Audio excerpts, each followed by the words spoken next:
Léo et Louis ont appris la nouvelle de la mort de leurs parents par leur voisine, qui s'est occupée d'eux du mieux qu'elle pouvait. Valentin Blanc avait toujours été une femme gentille et attentionnée, mais elle ne comprenait pas ses voisins qui laissaient souvent leurs jeunes enfants seuls pendant des heures. Ils sont encore si jeunes, et s'il leur arrivait quelque chose ? Non, ce n'est pas bien du tout, se disait-elle, mais Roé et Maxence Léger avaient une explication très simple. Le couple aimait les sports extrêmes et s'amusait, et le fait qu'ils devaient s'occuper de leurs enfants n'était pas assez important pour les empêcher de s'amuser. Le couple aimait les sports extrêmes et s'amusait, et le fait qu'ils devaient s'occuper de leurs propres enfants n'était pas assez important pour les empêcher de s'amuser. C'est exactement ce qu'ils ont fait cette fois-là. Après avoir laissé Léo et Louis aux soins de leurs voisins âgés, les jeunes parents ont fait une petite croisière le long de la côte atlantique avec certains de leurs collègues. Mais ce qui était censé être des vacances relaxantes s'est transformé en un véritable cauchemar, à cause d'un puissant front atmosphérique qui a provoqué une tempête, avec des vagues atteignant plusieurs dizaines de pieds de haut. Une fois que le yacht est arrivé dans l'épicentre de la tempête, il a été chaviré par une forte rafale de vent. Personne n'a réussi à survivre après avoir reçu le signal SOS. C'est la triste nouvelle que Valentin Blanc a dû annoncer aux garçons. Elle a regardé les enfants orphelins avec pitié dans les yeux, et a essayé de trouver les mots justes. Dieu, qu'ont-ils fait pour mériter cela ? Léo vient d'avoir 11 ans et Louis n'en a que 8. Si jeunes et orphelins déjà les personnes âgées, la femme a pensé avec les larmes aux yeux. Madame Blanc aurait volontiers adopté les garçons mais les services sociaux ont refusé sa demande. Madame, avec tout le respect que je vous dois, vous avez déjà 65 ans et en plus vous êtes célibataire. Je ne pense pas que vous serez capable de vous occuper des garçons dans le futur donc. Je pense qu'il serait mieux pour eux d'aller dans un orphelinat, dit l'assistante sociale en prenant une note dans son carnet. Louis et Léo sont entrés dans la pièce à ce moment-là, et étaient terrifiés par le mot orphelinat. Non, je ne veux pas aller à l'orphelinat, ils vont me punir tout le temps là-bas. Et les autres enfants vont m'intimider. Louis s'est exclamé avec des larmes dans les yeux. Léo, de son côté, était anormalement calme, étant le frère aîné, il a réalisé. En regardant Madame Blanc avec les yeux pleins de larmes, Léo lui a fait un signe d'adieu et s'est dirigé vers la voiture de l'assistante sociale avec son frère. Au grand soulagement des deux frères, la vie à l'orphelinat s'est avérée meilleure. Les aides-soignants ont essayé de soutenir les nouveaux étudiants, qui faisaient partie d'une si grande équipe pour la première fois de leur vie. La nourriture était bonne et ils avaient même des bonbons pendant les vacances, que Léo donnait toujours à son petit frère. Il essayait toujours de soutenir Louis. Le garçon se languissait du temps où ses parents étaient encore en vie et où ils allaient tous skier dans le Maine ou construire des châteaux de sable sur la côte de Miami. C'est là que Justine a eu la cicatrice au menton après être tombée de son vélo. Léo s'est alors agenouillé près de son frère et lui a caressé la tête en essayant de le calmer. Mais maintenant, rien de tout cela n'était possible. La vie à l'orphelinat était très stable et prévisible, ce qui donnait à la plupart de ses élèves l'illusion qu'il en serait toujours ainsi, mais il y avait des jours où les petits orphelins étaient excités, pleins d'espoir et observaient attentivement le moindre geste des directeurs. Les élèves le savaient. Que si Adèle Cousin apparaissait dans le hall avec le dossier dans les mains, certains d'entre eux seraient confrontés à des changements drastiques dans leur vie. Des parents adoptifs. Chaque fois qu'un des orphelins entendait ces mots, cela signifiait que dans un avenir très proche l'heureux petit garçon aurait une nouvelle famille. Je me demande. Si quelqu'un va nous adopter, ce serait bien. Je suppose que nous regarderions la télé toute la journée et jouerions aux jeux vidéo, mais seulement s'ils nous adoptent tous les deux ensemble. Louis rêvasse bien sûr ensemble. Sinon je suis sûre que Madame Cousin ne nous séparerait pas comme ça. Léo dit d'un air entendu. Malheureusement le garçon de 11 ans ne pouvait pas savoir qu'à ce moment précis Adèle Cousin montrait leur dossier à des parents potentiels. En fait il n'y avait pas beaucoup de gens qui voulaient adopter des garçons de leur âge. Il n'y avait que 2 candidats en fait. De plus la différence entre les 2 familles était si grande que Madame Cousin ne pouvait même pas savoir laquelle choisir. Margaret et Baptiste Brun étaient de riches hommes d'affaires, des gens qui ont décidé d'opter pour l'adoption après une série de tentatives infructueuses pour tomber enceinte. Samantha et John White, quant à eux, appartiennent à la classe moyenne et ne peuvent pas se vanter d'avoir des économies importantes. Les 2 familles n'ont qu'une chose en commun, elles ne peuvent pas avoir d'enfants. Ayant décidé de parler d'abord aux Blancs, Madame Cousin les a invités à une entrevue dans son bureau. La femme voulait que les garçons aient une famille mais pensait qu'il était très important de ne pas les séparer. Cependant, lorsqu'elle a partagé les dossiers des garçons avec Samantha et John, ils ont immédiatement été troublés.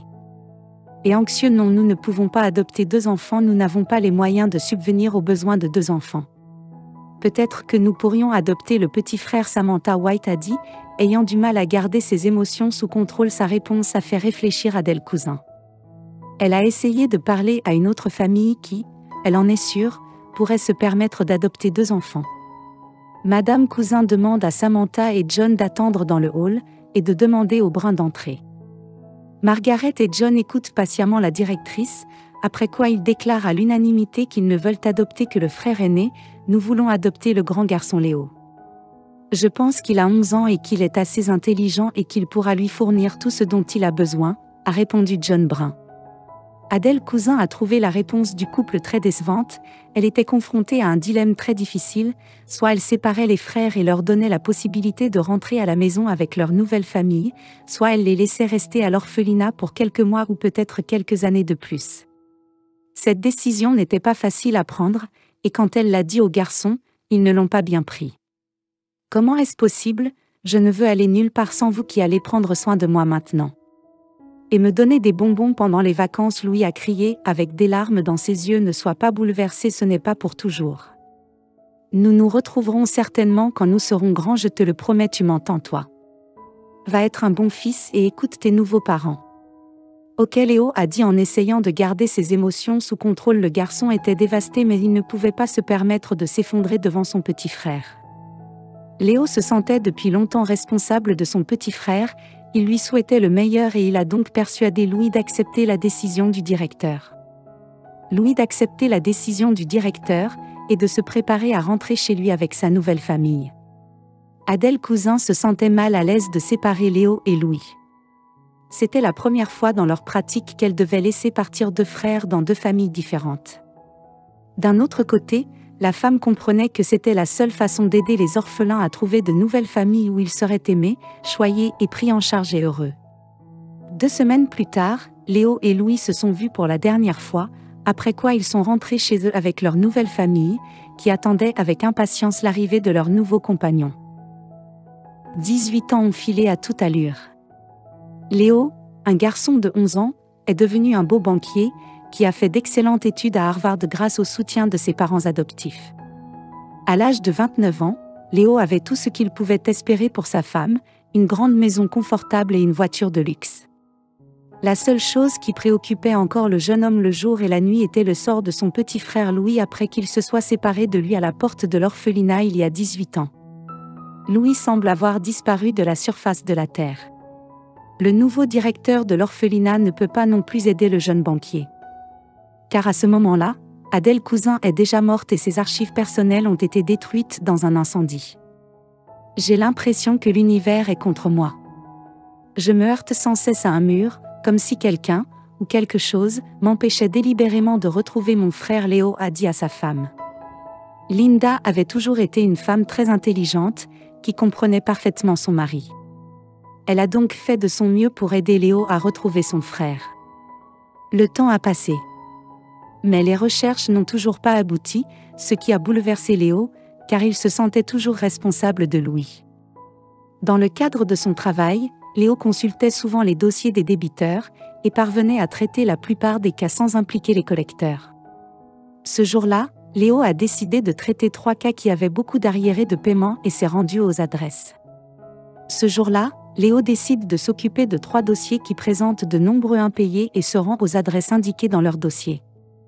Le jeune banquier n'évite jamais la communication personnelle avec les clients et traite chacun d'entre eux avec le plus grand respect. Aux 2 premières adresses, Léo règle les choses en quelques minutes seulement, mais une surprise l'attend à la 3e adresse. Tout commence par le fait que personne n'ouvre la porte d'une vieille maison penchée. Pendant un long moment, et lorsqu'elle s'ouvre, Léo voit une femme pâle d'environ 25 ans se tenir devant lui. Elle a le ventre visiblement arrondi. Et portait une robe de chambre qui parvenait à peine à la couvrir. « Excusez-moi, je sais que vous êtes probablement de couleur rose, c'est juste que, je prenais un bain et je n'ai pas pu arriver à la porte plus tôt.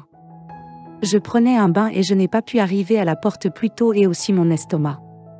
J'ai du mal à marcher aussi vite qu'avant la femme de la maison. Murmura-t-elle en baissant les yeux de façon coupable. À ce moment Léo se sentit mal à l'aise. Pour ce qui semblait être la première fois de toute sa pratique bancaire. Femme enceinte, et elle vit dans cette épave, pas étonnant qu'elle ait des problèmes pour rembourser son prêt, pensa le banquier. Pendant ce temps la femme invita cordialement Léo à entrer. Monsieur Brun, monsieur, je comprends, j'ai eu quelques retards de paiement. Mais je traverse une mauvaise passe, mon mari est décédé il y a 6 mois, il travaillait comme chauffeur de taxi et a eu une collision frontale avec un conducteur ivre qui a foncé dans la voie opposée. La femme a commencé à s'expliquer tout en versant du thé. Pour le banquier, à ce moment Léo a commencé, se sentant encore plus mal à l'aise. Il semblait que la seule raison pour laquelle il était venu voir la femme était de la faire payer son prêt quoi qu'il arrive. Je comprends votre situation, mais je suis une personne à l'esprit analytique. Je dois garder le contrôle de la situation, dit Léo. Il s'avère un peu plus tard que la femme s'appelle Camille White et qu'elle est veuve depuis 6 mois. Il se sent mal à l'aise sous le regard de la femme. Léo essaie de la calmer et de changer de sujet de conversation. Au fond, le banquier a déjà décidé qu'il allait annuler le prêt de la femme en deuil qui est aussi enceinte. Étrange, j'ai l'impression de vous avoir déjà vu, bien que je ne crois pas que nous ayons des amis en commun, dit Camille en plissant le front. Léo secoua la tête alors que l'homme s'apprêtait à se lever de table. Il vit quelque chose sur le mur qu'il n'avait pas remarqué auparavant. Il y avait une photo dans un cadre noir. Elle représentait un homme d'une vingtaine d'années, avec une petite cicatrice au menton dont Léo se souvenait bien de la forme dans son enfance. « C'est Louis le banquier », s'exclama-t-il, encore incapable d'en croire ses yeux. Camille a immédiatement changé de visage, et est devenue encore plus pâle. « Oui, c'est Louis. Avez-vous connu mon mari ?» À cet instant, les yeux de Léo se sont remplis de larmes, qui ont rapidement commencé à couler sur ses joues. Le banquier s'est souvenu de tout. La mort de ses parents, l'orphelinat, la promesse faite à son petit frère. « Je t'ai enfin trouvé, Louis. » Léo, murmura-t-il en avalant une boule dans sa gorge. Camille, qui se tenait à proximité, ne pouvait pas croire qu'un homme adulte, un banquier prospère, pleurait comme un petit enfant.